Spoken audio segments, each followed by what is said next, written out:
दानिश, आज हम सबको महादेव पे क्वेश्चन आंसर्स करके बताएंगे। ओके, फर्स्ट क्वेश्चन, महादेव कौन है? शिव जी। महादेव कहाँ रहते हैं?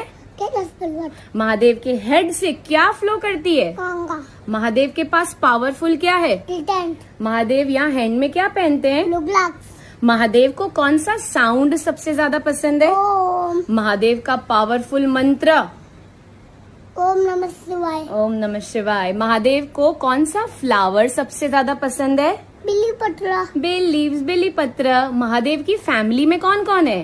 गणपति बाप्पा, पार्वती जी, कार्तिकेय, अशोक सुंदरी। अशोक सुंदरी। महादेव ने जब पॉइजन पी लिया था तो उनका ये नेक कौन से कलर का हो गया था? ब्लू। और वो पॉइजन कब पिया था? समुद्र मंथन के टाइम पे। समुद्र मंथन के टाइम पे। तो बोलो ओम नमः शिवाय। नमः पार्वती पते।